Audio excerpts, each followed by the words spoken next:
வணக்கம். அமரர் கல்கி அவர்களின் சிவகாமியின் சபதம் பாகம் 4 சிதைந்த கனவு அத்தியாயம் 21 புலிகேசியின் கலைமோகம். புலிகேசி சக்கரவர்த்தி வாதாபியில் இல்லை, அஜந்தாவுக்கு போயிருக்கிறான் என்று குண்டோதரன் கூறிய செய்தி அங்கிருந்த நால்வருக்கும் வியப்பையும் குதூகலத்தையும் அளித்தது என்பது அவர்கள் வாயிலிருந்து வந்த வினோதமான சப்தங்களிலிருந்து தெரிய வந்தது. ஆஹா, ஓஹோ, செச்சே என்றெல்லாம் அர்த்தமில்லாத ஓசைகளை வெளியிட்ட பிறகு ஏக காலத்தில் நால்வரும் குண்டோதரனை பார்த்து, நிஜந்தானா, உண்மையா, அஜந்தாவுக்கா போயிருக்கிறான்? புலிகேசிக்கு அஜந்தாவில் என்ன வேலை என்று சரமாரியாக கேள்விகளை பொழிந்தார்கள். அப்போது மாமல்லர், இப்படி எல்லாருமாக குண்டோதரனை துளைத்தால் அவன் எப்படி மறுமொழி சொல்லுவான்? கொஞ்சம் சும்மா இருங்கள். குண்டோதரா, உன் பிரயாணத்தை பற்றிய விவரங்களை ஆதியோடு அந்தமாக சொல்லு என்றார். குண்டோதரன் சக்கரவர்த்தியை பணிந்துவிட்டு கூறினான். பல்லவேந்திரா, இந்த ஏழை சந்தேகமற தெரிந்து கொண்டு வந்த உண்மையைதான் கூறுகிறேன். புலிகேசி சக்கரவர்த்தி அஜந்தாவுக்கு தான் போயிருக்கிறார். யாரோ சீனாவிலிருந்து ஒரு யாத்ரிகன் வந்திருக்கிறானாம். அவன் பெயர் என் வாயில் நுழையவில்லை. ஹுயின் சங் என்று சொன்னார்கள். அவன் உத்தரதேசத்தில் கன்யாகுப்ஜம், காசி, கயா முதலிய கஷேத்திரங்களை எல்லாம் பார்த்துவிட்டு வந்தானாம். கன்யாகுப்ஜத்தில் ஹர்ஷ சக்கரவர்த்தியின் ஆட்சி மகிமையை பற்றி அவன் வர்ணித்தானாம். ஹர்ஷ சக்கரவர்த்திக்கு தான் குறைந்து போய்விடவில்லை என்று வாதாபி சக்கரவர்த்தி அந்த யாத்ரிகனை தானே நேரில் அழைத்து கொண்டு அஜந்தாவின் சிற்ப சித்திர அதிசயங்கள் எல்லாம் காட்டுவதற்காக போயிருக்கிறாராம். பிரபு, இப்போதெல்லாம் புலிகேசி சக்கரவர்த்திக்கு கலைகளிலே ரொம்ப மோகமாம். வாதாபியில் உள்ள பாறைகளையெல்லாம் குடைந்து மாமல்லபுரத்து சிற்பங்களைப் போல் அமைத்து கொண்டிருக்கிறாராம். நமது தொண்டை மண்டலத்திலிருந்து கை கால்கள் வெட்டப்படாமல் சிறப்பிடித்து கொண்டு போன சிற்பிகள் சிலர் அந்த பாறையிலே வேலை செய்வதை நானே பார்த்தேன். ஆனால் ஒரு வேடிக்கையை கேளுங்கள். அந்த சீன யாத்ரிகன் யூஹின் சங்கை புலிகேசி மேற்படி சிற்ப பாறைகளுக்கு அழைத்து சென்று காட்டிய போது, இந்த பாறை சிற்பங்களை பார்த்துவிட்டு தான் காஞ்சி மகேந்திர பல்லவன் மாமல்லபுரத்தில் இதே மாதிரி செய்ய பிரயத்தனப்பட்டான். அவனுக்கு நல்ல புத்தி கற்பித்து விட்டு வந்தேன் என்றானாம். இதை பற்றி கேட்டபோது எனக்கு என்னமா இருந்தது தெரியுமா? ரத்தம் கொதித்தது.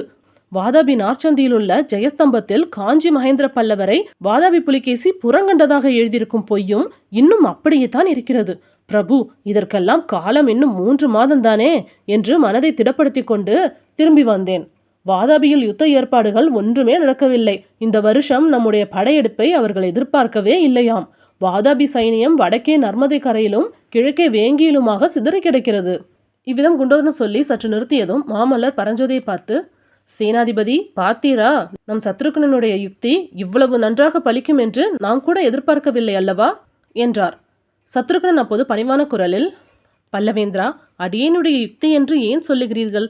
தாங்களும் சேனாதிபதியும் சேர்ந்து தீர்மானித்ததானே நான் நிறைவேற்றினேன் என்றான். அதற்கு சேனாதிபதி பரஞ்சோதி, சத்ருக்னன் சொல்வது உண்மைதான். எல்லாம் மகேந்திர பல்லவரிடம் நாம் மூவரும் கற்றுக்கொண்டதுதானே. இந்த யுத்தத்திலே நாம் ஜெயம் பெற்றோமானால் அதனுடைய பெருமை முழுதும் விசித்திர சித்தருக்கே சேர வேண்டியது என்றார். சேனாதிபதி, யுத்தத்தில் ஜெயம் பெற்றோமானால் என்று நீங்கள் சொல்வதை நான் ஆட்சேபிக்கிறேன். ஜெயத்தை பற்றி என்ன சந்தேகம் இருக்கிறது? ஆனால் எந்த யுக்தியை பற்றி நீங்கள் எல்லோரும் பேசுகிறீர்கள் என்பது எனக்கு விளங்கவில்லை. தயவு செய்து சொன்னால் தேவலை என்றான் ஆதித்தவர்மன். அப்படி கேள் தம்பி, அதை சொன்னால் மகேந்திர பல்லவர் எங்களுக்கு அளித்த பயிற்சி இப்போது எவ்வளவு தூரம் பயன்படுகிறது என்பதை தெரிந்து கொள்வாய்.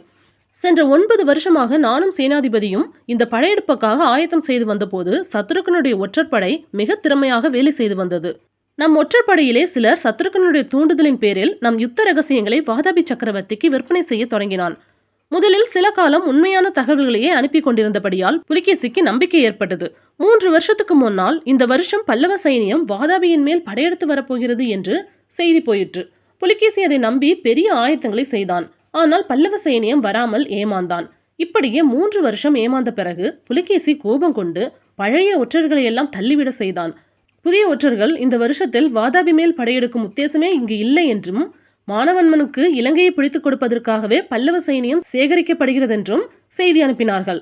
புலிகேசி மேற்படி செய்தியை பூரணமாய் நம்பிவிட்டான் என்றும் முன்னமே நாம் தெரிந்து கொண்டோம். துங்கபத்ரை நதிக்கரையில் இருந்த சலுக்க சைனியத்தை நர்மதைக்கும் வேங்கிக்கும் பகிர்ந்து அனுப்பிவிட்டதாகவும் அறிந்தோம். இப்போது குண்டோதரன் சொல்வதிலிருந்து புலிகேசியே அஜந்தாவுக்கு போயிருக்கிறான் என்று தெரிகிறது. சத்ருகன் யுக்தி பலித்திருக்கிறதல்லவா? இப்படி மாமல்லர் கூறி முடித்ததும், பல்லவேந்திரா, இலங்கை இளவரசர் இந்த வகையிலும் நமக்கு பேருதவி செய்திருப்பதாக தெரிகிறதே. மானவன்மர் காஞ்சியில் வந்து இருந்ததனால்தானே புலிகேசியின் கண்ணில் சத்ருக்னன் இவ்வளவு நன்றாக மண்ணை தூவ முடிந்தது என்றான் ஆதித்தவர்மன். சமணர்களால் மனம் குழம்பி போயிருந்த குமார பாண்டியனை மதுரைக்கு திருப்பி அனுப்பிவிட்டு பாண்டிய சைன்யத்தை போருக்கு அழைத்து கொண்டு வருகிறாரே, அந்த உதவிதான் சாமானியப்பட்டதா என்றான் சத்ருக்னன். அப்போது மாமல்லர் கடுமையான குரலில், மானவன்மன் என்னதான் நமக்கு உதவி செய்திருக்கட்டும், அவன் என்னை ஏமாற்றிய காரியத்தை என்னால் மறக்கவே முடியாது, மன்னிக்கவும் முடியாது என்றார். பல்லவேந்திரா, இது என்ன? தங்களை இலங்கை இளவரசர் எந்த விஷயத்தில் ஏமாற்றினார் என்று சேனாதிபதி கேட்டார். மானவன்மன் நம்மோடு வாதாபிக்கு வரக்கூடாது என்பதற்கு ஒரு முக்கியமான காரணம் அவனுக்கு நான் சொன்னேன்.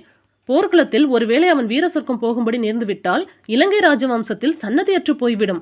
ஆகையால் அவன் வரக்கூடாது என்று சொல்லியிருந்தேன். இந்த விஷயத்திலே தான் மானவன்மன் என்னை ஏமாற்றி விட்டான் என்றார் சக்கரவர்த்தி. இதில் ஏமாற்றுவதற்கு என்ன இருக்கிறது என்றான் ஆதித்தவர்மன். நாம் புறப்பட்டு வந்த ஒரு வாரத்துக்குள் இலங்கை ராஜவம்சத்துக்கு சன்னதி ஏற்பட்டு விட்டது. மானவன்மனுடைய மனைவி நாம் புறப்படும் போது 10 மாத கர்ப்பிணியாம். நாம் புறப்பட்ட 5ஆம் நாள் அவளுக்கு ஆண் குழந்தை பிறந்ததாம். இந்த விஷயத்தில் சத்ருக்கன் கூட எனக்கு உண்மையை தெரியப்படுத்தாமல் இருந்து விட்டான் என்று மாமல்லர் கூறுவதற்குள்ளே சேனாதிபதி உள்பட்ட 4 பேரும் கொல்லென்று சிரித்தார்கள்.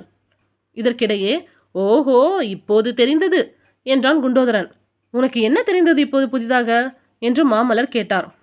பிரபு, அதோ அந்த அரச மரத்தில் நான் ஏறி இருந்தபோது தெற்கே ஒரு பெரிய புழுதி படலம் தெரிந்தது.